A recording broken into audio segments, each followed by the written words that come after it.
Welcome to Home Health 360, a podcast presented by AlayaCare. I'm your host, Jeff Howell, and this is the show about learning from the best in home health care from around the globe.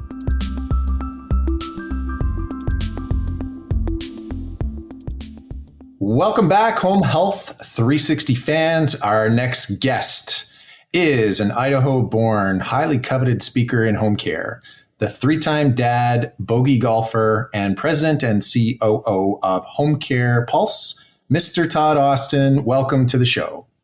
Oh, well, thank you for having me. I've been a fan of Home Health 360 and been begging Jeff to be on for a while. So we must have had some downtime in lineups and just happy to be on here. Also, exciting times too in the Austin household because that's about to be a four-time dad in our house too, which was a big surprise, Jeff.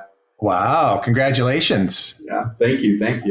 So the three, how many boys and girls do you have? I've got 3 boys and 1 girl on the way. Okay. I've got 2 girls myself, so I'm wrong 3 times on every decision I make around the house. Well, yeah, your bribe was the right amount, so welcome to the show. Why don't you give us a little bit of background on Home Care Pulse? Yeah, for sure. So Home Care Pulse has been around about 13 years, and we've gone through different stages around how we think about supporting the industry and customers and our employees themselves. But overall, Home Care Pulse started as a survey company where our focus was really on measuring client, patient, resident satisfaction and employee satisfaction. And since then, we've really broadened out into doing industry reports on data aggregation, educational tracks, and reputation management to help agencies really boost their online profiles.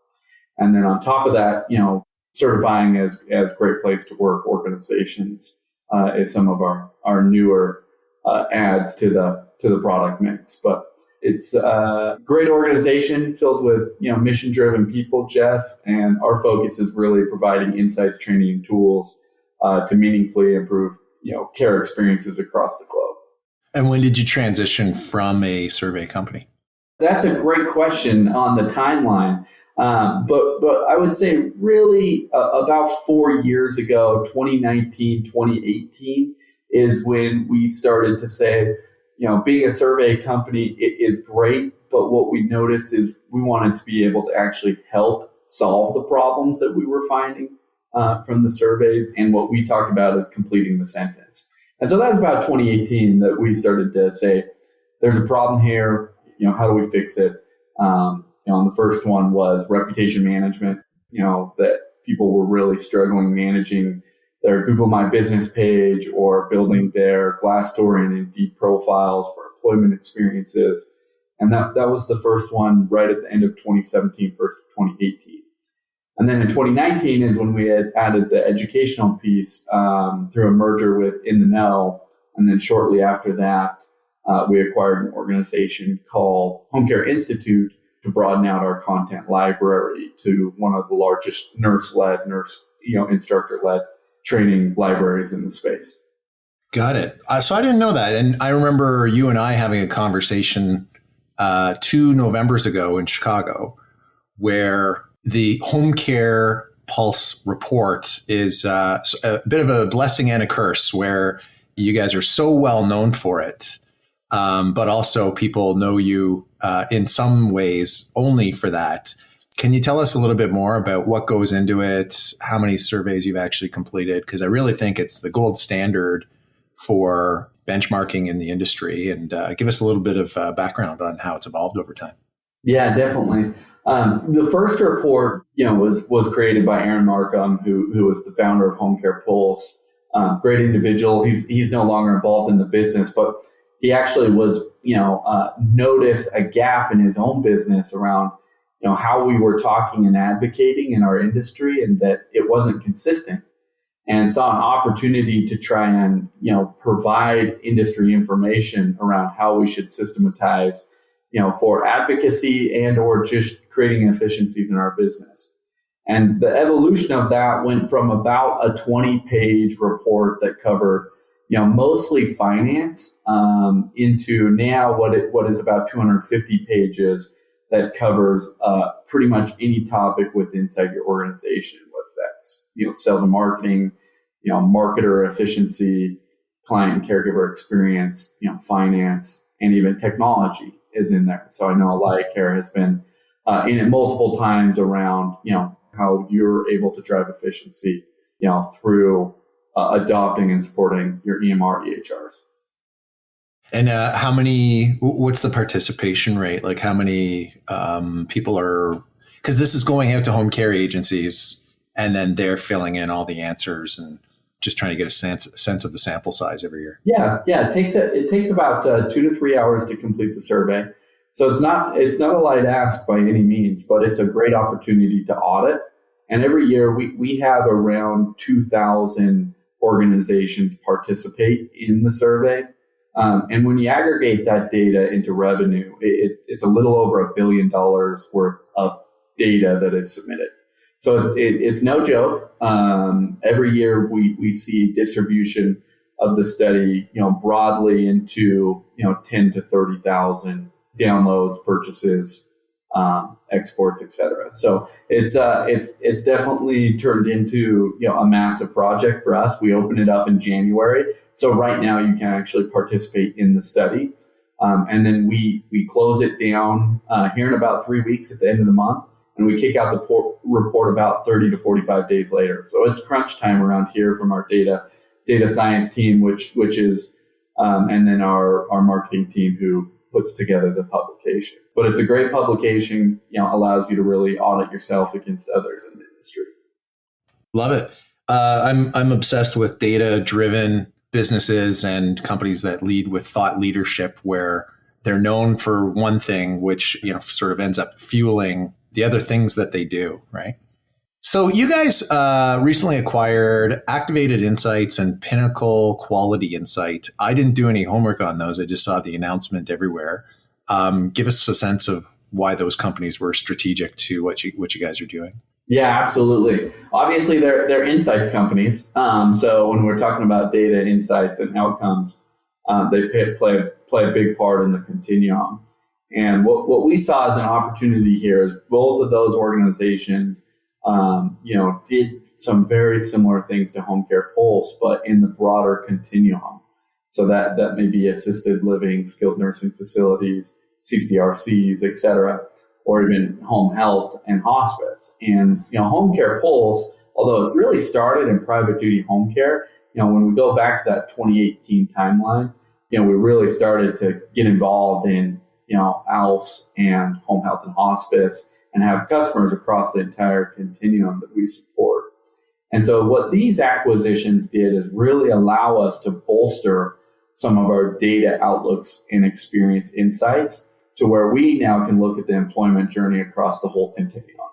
So we can now look at not just, caregivers and private duty home care, but we can look at, employees, whether it's in skilled nursing or home health or private duty home care, and start to measure what that journey looks like and really drive insights into some of the major pain points that we're seeing around the employment market. You also have the HCP Growth Summit coming up. Is it the first one that you guys have done? This is the first year? This is year 3 of the HCP Growth Summit. It's a great opportunity to bring together industry leaders and experts and talk through virtually some of the opportunities, whether to drive revenue, create efficiencies, or overall just improve our outlook and understanding of what's happening in the continuum of post-acute care. And it's a 2-day, and we've got keynote speakers like Lonnie Main, who has wrote a great book that'll help all of us as operators, owners, or managers, think through and processes and overall just improve our positive mentality around the challenges that we face every day. Great keynote. I think we actually kick off with him on day 1, and then we flow through to some great industry experts on specific subjects after that. Your marketing is incredible. I love how it just feels fun. And the thing that I noticed on your website is that You have real heads with like their bodies are kind of cartoonized. Yeah, I think we're super fortunate, Jeff. We've got a very talented marketing team, and I always wanted to bring an element of fun and excitement into the space and improve. Once again, as an experienced organization, we get a lot of feedback from our customers, and that's something that has always been a very positive attribute. Is the content that we create, all of it is free. So there's a lot of resources and tools for people to access that are free, but just overall how we speak to the industry from a positive perspective. Yeah, sure. And what would you say that your corner of the world looks like today? Like how many agencies are using an LMS? How many agencies are using the insights in your benchmarking report? And like, would you say that there's a size of agency that's where LMS is table stakes, or what's your sense on how people are doing training for caregivers today? Yeah, that's a great question. When we think about training specifically, there's a lot of compliance components connected to it, and so when we think about training, we want to enable an agency owner to efficiently create an ROI in a compliance motion. And that's probably resonates with a lot of what AlayaCare does too. When you think about EBV and other aspects of businesses, it's like, how do we make this compliance motion seamless as possible, while at the same time elevating the level of care and supporting the employee in an area that has always been identified as a deficiency, which is training. And so we've approached training from that three-prong approach. Our unique advantage at Home Care Pulse with inside HCP training is more revolving around how we enable blended learning. We're the only blended learning platform where you can take courses online, but we also support instructor-led courses so that if you want to bring your team in-house, there is material for you to come in and have a one-day training on infection control. And you can manage that electronically, but still do it person to person. So you can create that in-person contact while still, if you want to assign the course out and have them do it in their own time, on the commute or set out training days, you can do that through the learning management system also. So we've tried to approach it, through a two-prong approach based on feedback from people across the industry. And then, of course, our team is 100% made up of RNs that write the content that have actually had field experience. And so it's coming from someone that has conducted this training before, or tried to solve this problem before, which is really important to a lot of the customers. So we've got about a couple 100,000 learners at any given time, inside our learning management system. And then from an insights perspective, at this point, we probably support about 6,000 to 7,000 locations across the continuum. Do you notice a difference in what these agencies are looking for with respect to how big they are? Like, is there a difference between the mom and pop shops, the medium agencies, and the enterprise? Not a whole lot. I think from a reporting perspective, you'll see our enterprise customers wanting to drill down and make sure that districts or specific locations are meeting the compliance requirements and they're doing it efficiently. And the employee journey is supported. But overall, from a learning perspective, it's a day one initiative. We've got to enable employees and support them. Because in many cases, we're doing, 8 to 12 hours of orientation and then we're putting them in the home. And without any training, we're setting, a lot of employees up for frustration when they don't have a resource, when they run into a problem around something simple, Jeff, like how do I cook poached eggs? I've got a client that really wants something cooked a specific way. Our learning management system has a searchable wiki that you can go and look up recipes. So it's basic things like that to complex things like how do we do a lift and transfer? And, how do I make sure that I properly, support this client or patient to, with inside some of the activities of daily life. So it's everything from basic components of cooking and cleaning to complex components around activities of daily life or infection control. Do you have any case studies on before and after, how you guys are impacting turnover? Yeah, absolutely. There's quite a few on our website, www.homecarepulse.com. I'm sure we can, drop it, a link somewhere in there too. But there's a lot of case studies around not just turnover, but time saved by training managers and administrators. That's an area that we don't talk enough about, in my opinion, Jeff. Since we're on the training track, is there's a lot of training for caregivers. But what about your administrative track, staff inside your organization? You look at, schedulers or care coordinators. That's 100,000 person workforce that gets very little training. So we have actually a lot of training for even the administrators on how to, properly coordinate care, which is a scheduler success series. We actually have that free on our website also that you can take. But there's not just caregiver training. There's soft skills training that needs to be administered for admins and caregivers. Yeah, we have data with respect to the impact a lost scheduler has. And it's something like every scheduler that you lose, you would lose 5 or 10 caregivers to go along with it, is what we've seen. And, certainly the back office is really the unsung heroes as well, because everyone is so focused on attracting and retaining caregivers. What trends do you see taking shape in your line of business over the next 2 to 5 years? Yeah, I think we're well aware of the employment trends. But what I've actually noticed, I would say in the last 12 months, as we focused a lot on employment trends, is some improved employment trends. We're seeing, turnover be reduced. We're seeing the right metrics in the first 90 days. But in return, we've actually started to lose a little bit of eyeball for our patients, clients, and residents. And we're seeing an increased turnover in clients and residents. So we're not seeing quite as long as a lifetime value per se to that side of the business unit. And we're starting to, see a little bit of a trend around disengagement from our customers meaning patients, clients, residents. So a big opportunity there that I would say, as we've really focused on building out employment brands and reducing turnover employees, we're not talking to our clients, patients, and residents enough. We can't lose sight of, either one of those because that's where our revenue is coming from.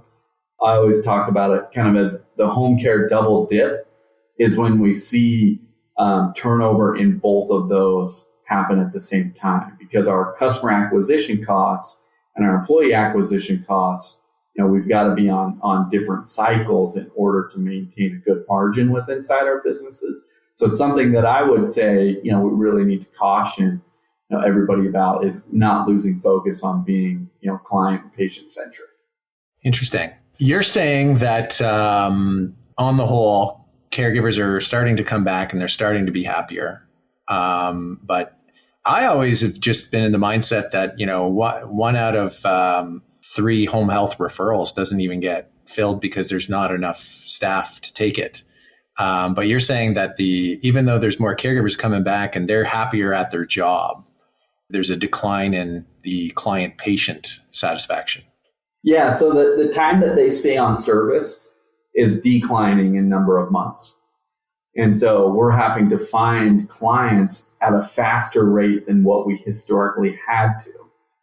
And so when you pair that with the some of the other problems with finding employment, steady employment, going back to some of our employee concerns, a lot of that is matching and communication.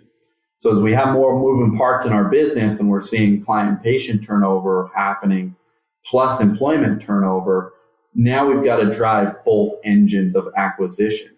Acquisition meaning employee acquisition and client-patient acquisition. And that's what I call the double dip. That's when we really see businesses struggle, is when we're trying to consume those acquisition costs at the same time. And any inclination as to why the clients are staying as clients for a shorter period of time? I'm assuming it's not because they have no more needs. I'm assuming they're deciding to switch to another agency. Yeah, we're seeing communication with patients being a dipping score in satisfaction. And then we're also seeing matching, and that's a two-way street. So if our patients or clients don't feel like they're properly matched, I'm sure our employees feel that way also. And I think that's some of the compounding problem. I know there's some great solutions out there that really actually support proper client-patient matching.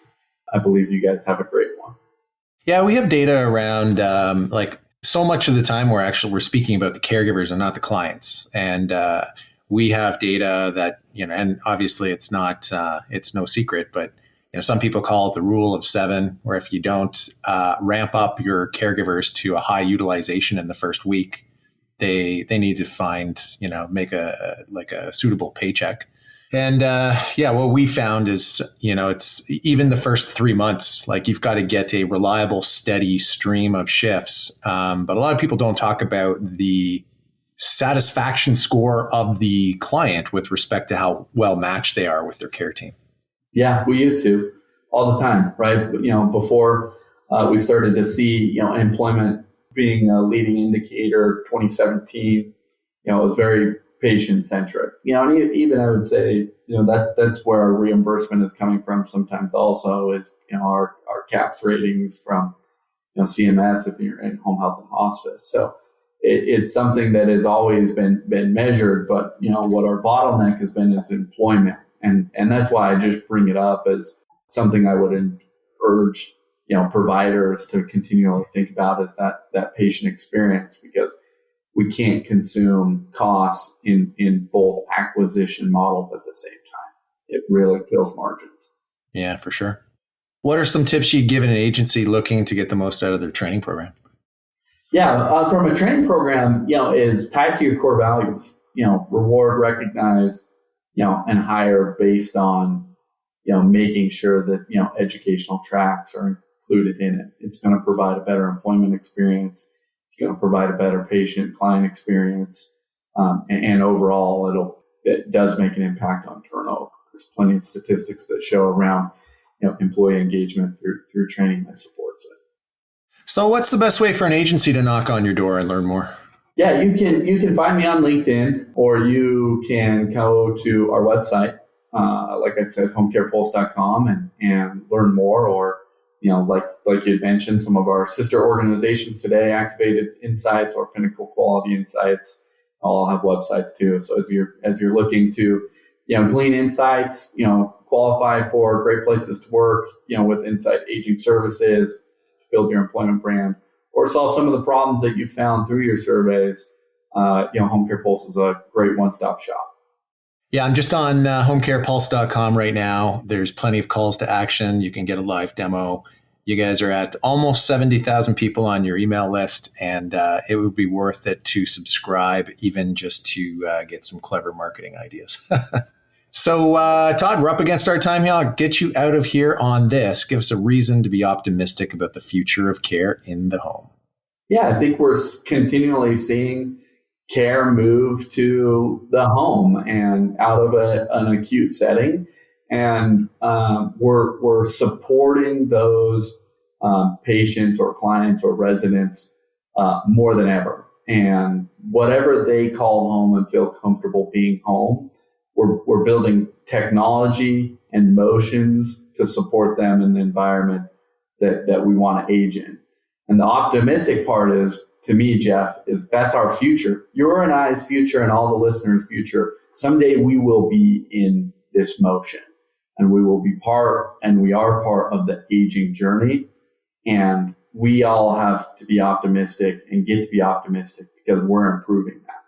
We're setting ourselves up for future success by being in the aging journey ourselves. All right. So let me see if I wrote down this accurately. Correct me where I'm wrong. When you finish the report, it's going to be about 2,000 organizations that put their input into the Home Care Pulse report. They're going to be spending about 2 hours each to fill it out. It's going to be around 250 pages. You're going to get somewhere between 10,000 and 30,000 downloads, which is insanely high given the number of agencies in the business. So you have a lot of coverage there. It's been open since January. Remind me when it closes and then when it's going to be out for publishing. Yeah, and end of month is when it closes. if you participate in the study, it's free to you. If you just want to purchase it, you can visit our store and purchase it. But overall, it's a great time to audit. And the good thing about the study is it's downloaded by advocacy groups and supported by advocacy groups. It's downloaded by investors. It's downloaded by providers. So it's used not just to support our business, but also to educate, individuals around how to continue to support your business. And that's, I think, what we're most proud about is that this report, although it does take a lot of time to create and publish, that, it's a great resource and a great opportunity as you fill out the survey to, it's a mini audit that you get to go through and say, what is my KPI here? How did we think about that this year? So as you're building your strategy next year and looking for opportunities to create efficiency, this is a great place to start. Yeah, for sure. Well, thanks for coming on today, Todd. I've learned a lot. And after looking on your LinkedIn profile and seeing that you're a former university basketball player, I might have to fly you in for our old versus young basketball sports day coming up in 2 weeks. Yeah, I'm ready. Let me know. Although some of those hockey players might be a little bit rough for me. Thanks a bunch. See you, Jeff. Thanks, Todd. Take care. Home Health 360 is presented by AlayaCare. First off, I want to thank our amazing guests and listeners. To get more episodes, you can go to alayacare.com/Home Health 360. That's spelled Home Health 360, or search Home Health 360 on any of your favorite podcasting platforms. The easiest way to stay up to date on our new shows is to subscribe on Apple Podcasts, Spotify, or wherever you get your podcasts. We also have a newsletter you can sign up for on alayacare.com/Home Health 360 to get alerts for new shows and more valuable content from AlayaCare right into your inbox. Thanks for listening, and we'll see you next time.